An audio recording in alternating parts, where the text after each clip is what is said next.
And of course, thank you, my CAO, Mr. Dylan, for introducing me and talking about the icon of Singapore. Okay, today I would like to share with you developing MDRT. Okay, but before I start, I would like to humbly say that whatever I share, I hope you can just take 1 to 2 key takeaway from it, right? I don't expect you all to really copy and paste and replicate on your division or your district on your agency. But I hope that you can take 1 or 2 pointers which I'm going to share with you, implement it into your business, and then see if you can have that incremental growth in recruitment and in developing MDRTs. Okay, a bit about myself. So I joined AIA Singapore as a Financial Services Director in 2018. So I'm very passionate in people's development, supporting my managers in areas of recruitment. I will share with you how I support them in recruitment later also as well. Team grew from 30 to over 80 consultants, and I spun off a district in 2021. So including the district that I spun off, so total we have 110 manpower year to date. Okay, so in 2022, myself and my managers recruited 22 new recruits. These are organic recruits, excluding experience hired from other companies. Okay, and then I focus a lot on young recruitment below 35 years old, and more than 50% of the financial sales and marketing industry. And then of course, I'm 4 times MDRT, 2 times COT, and 1 time TOT. And I co-wrote a book with industry leader from Singapore and Hong Kong, Wave Chow from Hong Kong, Secrets to Closing Big Insurance Deals. So inside the book, I also share how I closed one of my biggest cases, 150 million sum assured universal life. So if you all can take a look at the book. Okay. So that aside, okay, I'm also Pinnacle Platinum, Master Club Zenith, first runner-up Group FSD in 2022. Close to 40% of my consultants achieve MDRT in 2022 as well.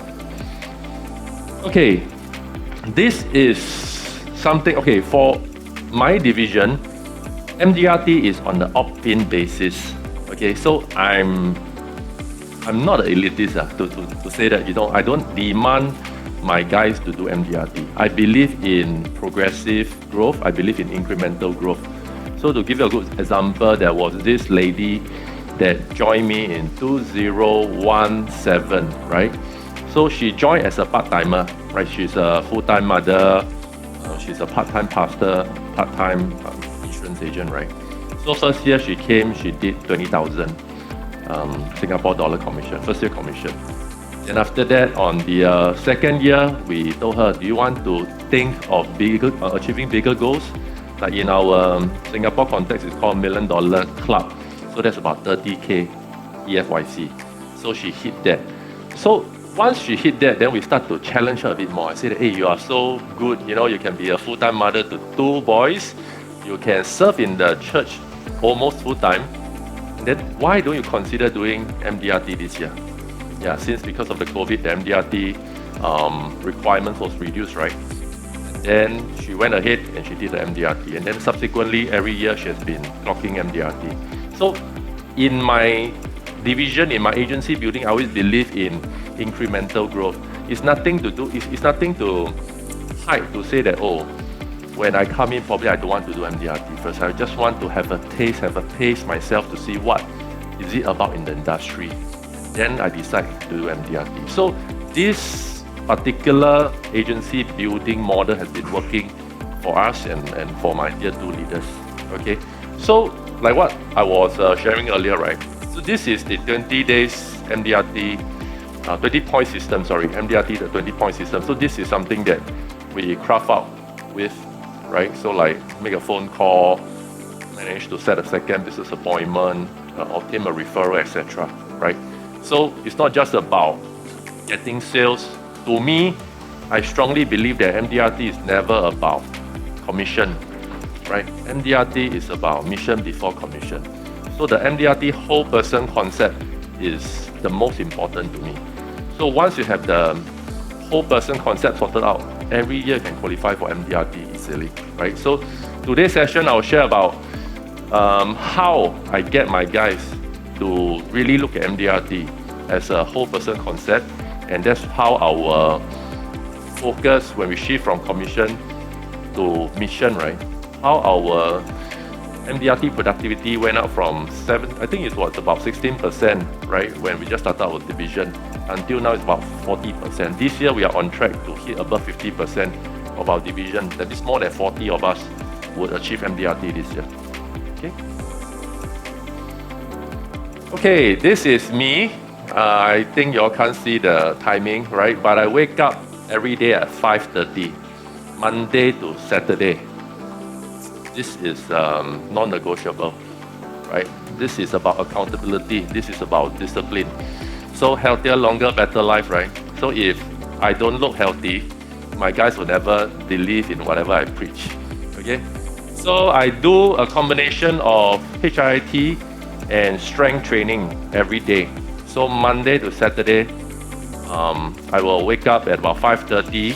So about 6, I will hit the gym. So I'll complete everything by 6:45 to 7. Then I'll send my kids to school.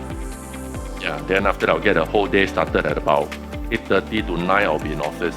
Yeah. So, and this is not just about myself. So when I started doing all this, right, I post on social media. So FYI, I'm a very into social media person. Okay. So I started to post all this on social media.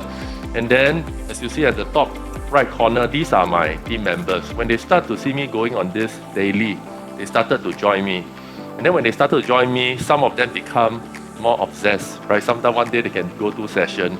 And all these are good things. Why? Because we start the day early, and it's a very disciplined kind of approach, right? That means if you can wake up at 5:30, if you can work out together at 6, this group of people will be my core leaders.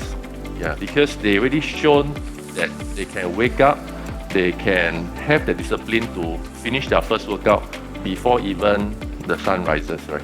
So this is a testimony of very strong ownership, very strong discipline, which I want to find in my team. And of course, most of our every quarter, we will do our quarterly review, but when we do our quarterly review, we will always do it with a fun activity. Usually it's an activity like dragon boating, rock climbing, or any other sports activity that we do every quarter after the quarter review. Okay, I also believe so that was the health segment of the MDRT whole person concept. I believe in continuous education. So over here in Singapore, I'm a certified estate planner. I'm a chartered financial consultant. I'm a CLU chartered life underwriter as well. And then over here, okay, because when I have 30 consultants and when I have 80 consultants, the time consumption is very different. The energy that they need from me is very different. So right now, instead of reading, I subscribe to this thing called Blinkist, right? So Blinkist, in fact, I can just have a summary of the books that I want to read, and it can be an audio book as well. So this has helped me greatly in my productivity. So I also introduce all these resources to my leaders as well, right? So over here, as you can see, these are the names of my consultants. So it's never about me taking all these certs myself. It's always about myself, taking all these certs. I challenge them to complete it. So I complete my CHSC. So CHSC you can complete it within 5 years.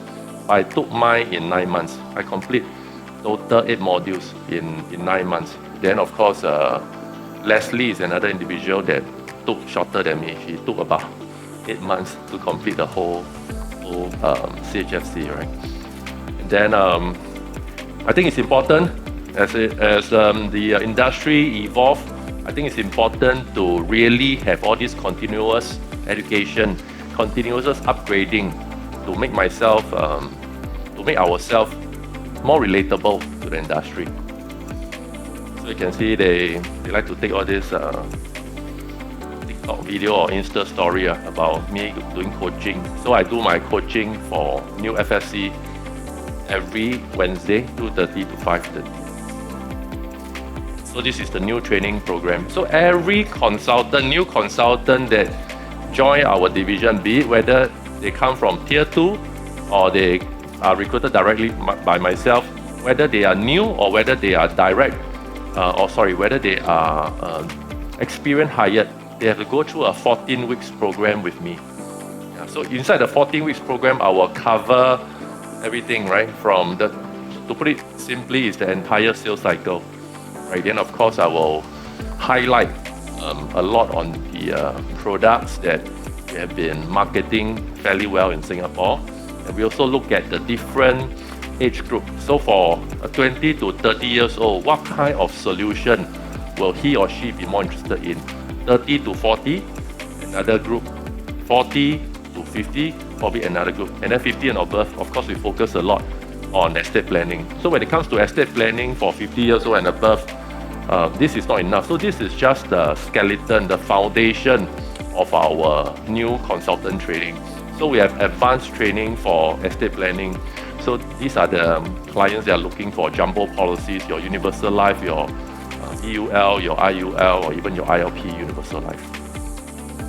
So I do this every week ever since I was promoted to agency leader back in 2001. I started a trade in 2013, 2017. So I was 4 years as a consultant, and then on my 5th year I was promoted to a junior manager. So ever since I was a junior manager, I've been doing this for the past 6 years. Yeah, every Wednesday, 2:30 to 5:30 without fail. So if unfortunately I have some important meeting I have to attend or seminar, or when I'm away, right, the makeup lesson will always be on Saturday, 9 a.m. to 12. Okay, so and another part of the MDRT whole person concept is about career. Career is not just about building our own shelter, right? It's not just about building our own small little close group, and then we don't allow our consultant to talk to other division. We don't allow our consultant to interact with other insurance company people. No, we don't do that. We promote a lot about cross-company learnings. Okay, so for example, like this charity coffee chat that I've done recently, probably a few months ago, right? It was with district directors from other company as well. So it's about giving back. It allows your consultant to see that, hey, you are not a selfish person, you know, you are a person that really promotes inter-company learning, right? Because we cannot just have the old concept of thinking that, oh, we are the best. Or there will be some champion from other companies that we can learn from as well. And of course, I co-wrote a book from invitation from Wave Chow from Hong Kong, right? One of the most champion and charismatic agency director that I've ever seen, right? So when he approached me and said, hey, do you want to do this book together, right? People are very curious about how you can constantly close jumbo universal life, right? Like total in my career, I've closed more than, I think close to 80 universal life. That sum assured is 5 million USD and above. Yeah. And then of course, I was very fortunate also to be invited by AIA Hong Kong to give a sharing about how I managed to constantly recruit young advisors, what are the activities that we do to constantly help them with lead generation, what are the activities that we do to keep them coming in on a regular basis. So these are the things that I always advocate to my MDRT consultant. It's never about yourself, right? We are in the era of the Avengers, right? So I see myself as Iron Man. I see my other fellow practitioners from other company as Hulk, as Spider-Man. So we come together to make a blockbuster called the Avengers, right? So this is about partnership. This is about collaboration. This is about cross countries learning. This is about cross companies learning, and this is important. That's why I always encourage my consultants, right, MDRT consultant, to meet fellow practitioners from other companies, from within our own company also. Not just limit yourself in our small division, 80 of us, and think that, oh, you are a champion. So go out there and seek other champions to learn from them as well. No, I don't this with me. Yeah, but we can take it offline. Yeah. Okay, so this is something that I'm very proud of. This is my calendar. So my calendar is open to all 110 of my consultants. So including the district that I spun off. So I have 80. The district that I spun off is about 30 plus of them. This is my open calendar. I think you all cannot see the word, but blue is my own activity, right? So I have my own recruitment activity. Sometimes I have like AIA meetings and stuff like that. When it comes to green, are the appointments that my consultant block out. So in my division, it's very straightforward. As long as it's a corporate solution, estate planning or retirement planning presentation, I will go for it, regardless how small the case size is.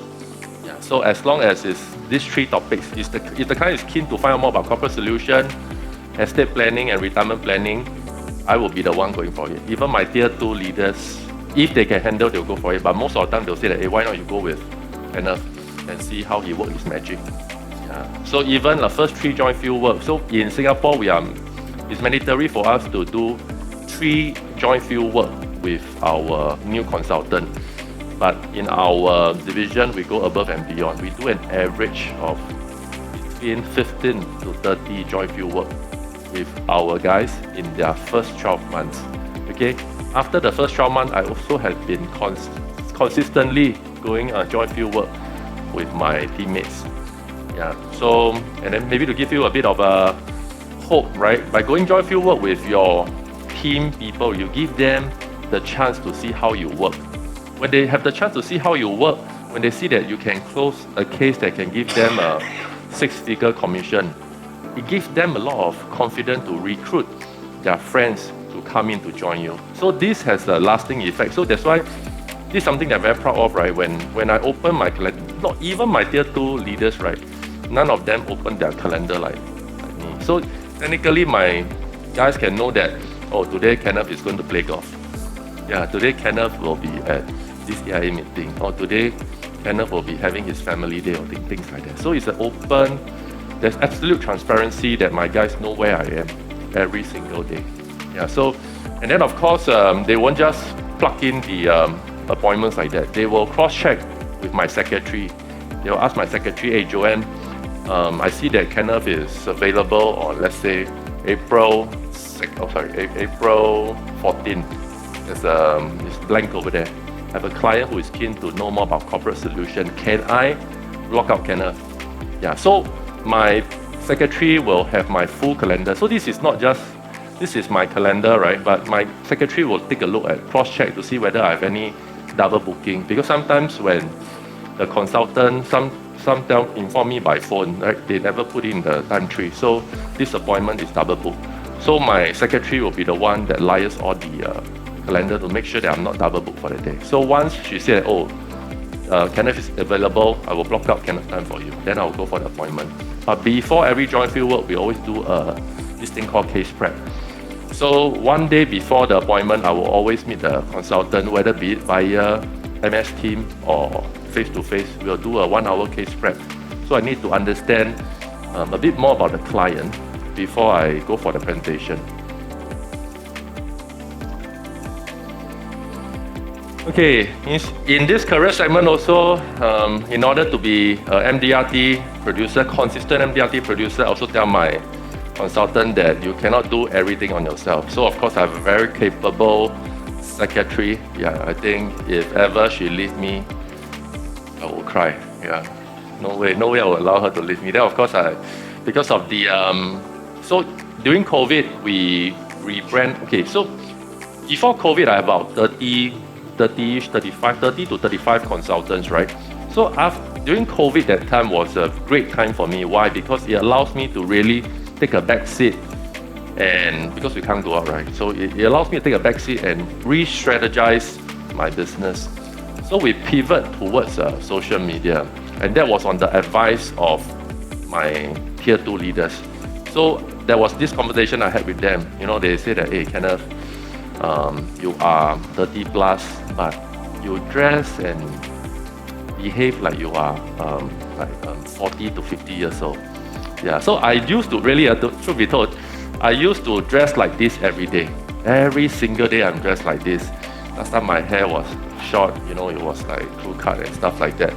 And then all this changed when they tell me that you want us to recruit people who are in the early 20s. But when they bring them to meet me for the second interview, inside their mind is like, hey, I don't want to join this old uncle. Correct or not? So that's when I changed the way I dress. So I asked them, so I'm someone that is very receptive to feedback, be it good or bad. I'm very receptive to feedback, right? So I asked them, so how do you want me to dress? Can you give me an example? So they tell me that maybe you should keep your hair long, or maybe you should dye your hair, maybe you should wear t-shirt and track pants or jeans more often. Don't wear like this, very intimidating, right? So I started to dress down, and then things got better, but the traction wasn't there, right? I mean, it's still depending on warm denominators and agents referral. So I asked them, can I do something better? That was when they said that, why do you put yourself out on social media? So to put myself out on social media is a big thing, because that means that I have to open my life up to everybody to scrutinize and to judge and to criticize, right? But of course, looking back, if you ask me now, when I look back 2 years ago when I decided to go full-fledged social media, did I ever regret? The answer is no. I wish I had done it way earlier. I wish I had done it when I was a junior manager and not when I was a district director.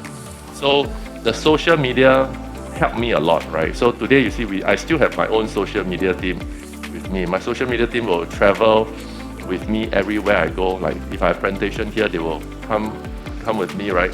So every team convention, every incentive trip that my team go, they will also go with me, right? So this is not my strength, right? To ask me to use a phone to, take myself and talk, this is not my strength. But I'm getting comfortable to talk in front of a camera. You see, like, this John is one of my social media guy, Benjamin is there. So to talk to them in front, and then when they, so like after that, after this whole session, right, they will go back and edit and cut out all the content and they can push it out on social media. So this is something that helps me a lot. And then to give you more hope, because of this social media strategy, in 2 years we recruited more than 50 consultants. Yeah, and not just organic consultants, we also managed to acquire experienced hires from other companies. Another thing that we do to gain traction was probably doing a lot of motivational video, right? Very short things that are less than 30 seconds, saying some motivational quote, to get them to really buy into us. Once they are in already, so right now we are in probably phase 2. Phase 2 of this, of my social media now is gearing towards doing things, content that are more raw, like talk show, like YouTube, things that are more educational, right? They can see what we stand for. So of course, eventually our end goal is, I hope it's not too soon, but they want me to do it. We are going on Instagram Live, Facebook Live, in the beginning of next year. Yeah. Just one last question. If I'm going for a normal recruitment call, what should be my 3 first questions that I ask the candidate that?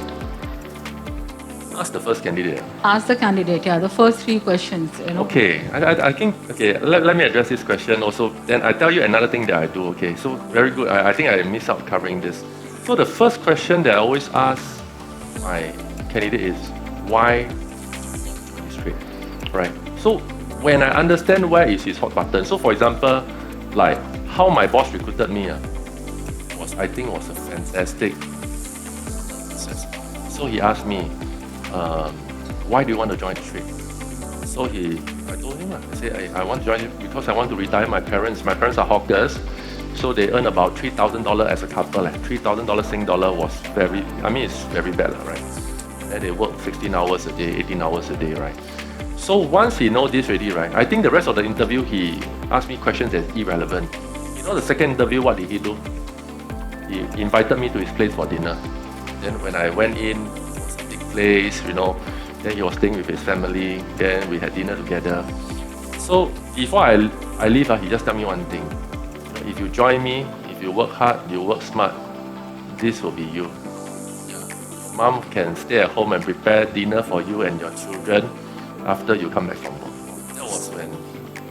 Thanks a lot. Thanks a Yeah. lot. So just one learning that I got from you, that probably your why should be very clear in your life. Only then probably you can just Correct, move. correct. And I think the thing is, I think when it comes to the recruitment interview, right, don't be fixated to do it in office, right? I think if my boss has done it in office, I would not have joined him. That was when I did the first one in office. The second one, when he did at his place, he invited me to his place for dinner. It was straight close already. Yeah.